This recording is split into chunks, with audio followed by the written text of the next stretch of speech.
उशस्ती की कथा। एक बार कुरु प्रदेश में भयानक अकाल पड़ा। इतना ओला पड़ा कि जो पौधे लगाए गए थे वो तो नष्ट हो ही गए, जो तैयार फसलें खड़ी थी वे भी सब नष्ट हो गईं।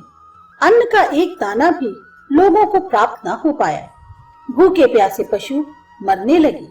मनुष्यों के लिए ही जब भोजन नहीं था तो पशुओं को कहां से खिलाया जाता। गांव और नगर छोड़ छोड़कर लोग आसपास के राज्यों में जाने लगे। राजा को कोई उपाय इस समस्या को हल करने का नहीं सूझा। राजा परेशान था और प्रजा हाय हाय कर रही थी। दाने दाने को लोग तरस रहे थे। इन्हीं में एक उशस्ती नामक ब्राह्मण अपनी पत्नी आटिकी को लिए चला जा रहा था। दोनों बड़े ज्ञानवान और धर्मात्मा थे।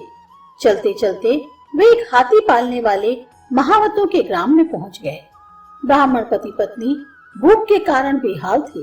उन्होंने देखा कि एक महावत उबले हुए उड़द खा रहा है। उशस्ती ने महावत से याचना की, भाई थोड़ा उड़द हमें भी दो, हमारे प्राण भूख के कारण निकले जा रहे हैं।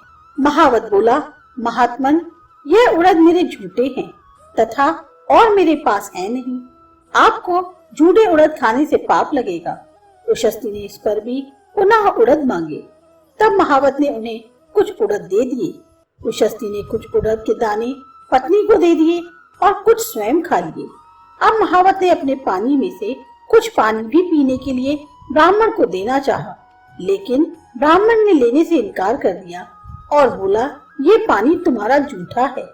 महावत को बड़ा आश्चर्य हुआ और वो कहने लगा, उड़द भी तो मेरे झूठे थे, वो तो तुमने खा लिए, उसमें तुम्हें झूठापन नहीं दिखाई दिया और अब पानी को तुम झूठा बता रहे हो।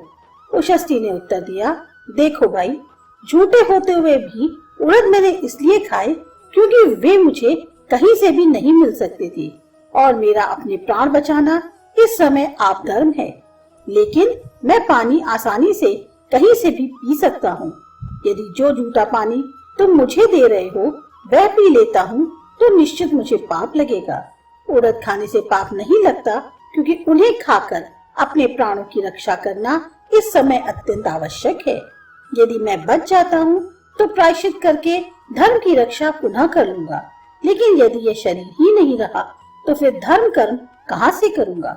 इस प्रकार तुलनात्मक दृष्टि से महावत को समझाकर उशस्ती आगे चल दिए तथा महावत भी ब्राह्मण की बातों से पूरी तरह संतुष्ट हो गया।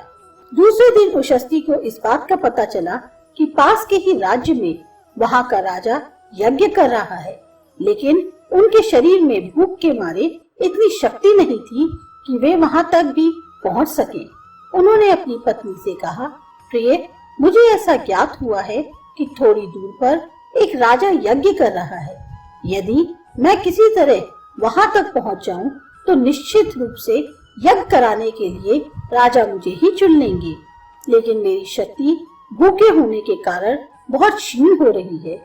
कहीं से यदि मुझे कुछ भोजन मिल जाए तो निश्चित रूप से मैं वहां तक पहुंच जाऊंगा और फिर हमारे पास धन की कोई कमी नहीं रहेगी। पत्नी ने वे उड़द के दाने जो पहले दिन उसके पति ने उसे दिए थे खाए नहीं थे, बल्कि बचा कर रख लिए थे। निकाल कर अपने स्वामी उशस्ती को दे दिए और कहने लगी कि मुझे इनकी अधिक आवश्यकता नहीं थी, इसलिए मैंने बचा लिए। कृपा कर आप इन्हें ग्रहण कीजिए। पति अपनी पत्नी का यह त्याग देखकर रोमांचित हो गया और उसने वे दाने खा लिए तथा धीरे धीरे दूसरे राज्य में पहुंच गए। जब वे राज्य दरबार में पहुंचे तो उन्हें ज्ञात हुआ कि वास्तव में जो उन्होंने सुना था वह सत्य था। राजा यज्ञ करा रहे थे, परंतु यज्ञ कराने वाले ब्राह्मण अधिक विद्वान नहीं लगते थे। उन्हें यज्ञ की क्रियाओं का ठीक ठाक ज्ञान भी नहीं मालूम पड़ता था। ऐसा लगता था कि वे बिना देवताओं को अच्छी प्रकार जाने उनके नाम से आहुतियां डलवा रहे थे। अतः उशस्ती ने जो पंडित यज्ञ करा रहे थे उनके पास बारी बारी से गए और बोले, हे ब्राह्मण, जिस देवता की तुम प्रार्थना कर रहे हो क्या तुम जानते हो वे कौन है और क्या तुम्हारे मंत्रों का उच्चारण तथा उनके बोलने का विधि विधान उचित है? यदि ऐसा नहीं है तो तुम्हारा मस्तक खराब हो जाएगा, वह कट कर नीचे गिर पड़ेगा। परिणाम यह हुआ कि जिससे भी यह बात कही गई उसने ही यज्ञ कार्य बंद कर दिया। यज्ञ पूर्णतः रुक गया तथा सभी ब्राह्मण चुपचाप बैठ गए। जब राजा ने यह स्थिति देखी तो उसे अत्यंत आश्चर्य हुआ कि आखिर इस ब्राह्मण ने ऐसा क्या कह दिया कि सभी ने यह कार्य रोक दिया तथा यह ब्राह्मण कौन है। तब उन्होंने उशस्ती से पूछा कि महाराज आप कौन हैं तथा आपके कहने से यह यज्ञ क्यों रोक दिया गया। उशस्ती बोले, राजन, मेरा नाम उशस्ती है तथा मैं महाभाग चक्र का पुत्र हूँ। आपके यह विद्वान ब्राह्मण बिना देवताओं को जाने उनकी स्तुति कर रहे थे तथा इस यज्ञ के विधि विधान से भी अपरिचित मालूम पड़ते हैं। मैंने इनको केवल यही बात याद दिलाई थी जिसकी वजह से इन्होंने यज्ञ को ही रोक दिया। राजा बहुत ही प्रसन्न हुआ। उसने तुरंत अपना सिंहासन छोड़ दिया और उशस्ती के पास पहुंचकर उसकी वंदना की।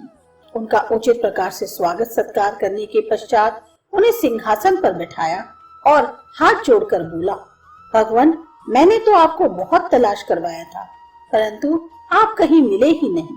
मेरी इच्छा तो यह थी कि आप ही इस यज्ञ को कराएं। आपके ना मिलने पर विवश होकर इनसे यज्ञ कराना पड़ा। अब आप आ गए हैं तो कृपा करके आप ही इस यज्ञ को कराएं। मैं आपका अत्यंत आभारी रहूंगा। उशस्ती ने राजा की प्रार्थना को स्वीकार कर लिया और कहने लगे, राजन, ठीक है, आप जैसा चाहते हैं मैं वैसा ही करूंगा, लेकिन आप किसी भी ब्राह्मण को हटाएंगे नहीं और ना किसी की दक्षिणा ही कम करेंगे। राजन, मुझे भी आप उतनी ही दक्षिणा देंगे जितनी आप इन्हें देंगे। मैं इनसे अधिक बिल्कुल नहीं लूंगा। राजन की स्वीकृति देने पर उशस्ती की देखरेख में सभी ऋत्विजनों ने यज्ञ के मूल तत्वों को अच्छी प्रकार जानकर यज्ञ पुनः आरंभ किया। यज्ञ विधि पूर्वक पूर्ण हुआ। राजा ने सर्वप्रथम उशस्ती को निश्चित धन से बहुत अधिक दक्षिणा दी और इसी कारण सारे ब्राह्मणों को भी उतनी ही दक्षिणा देकर संतुष्ट किया।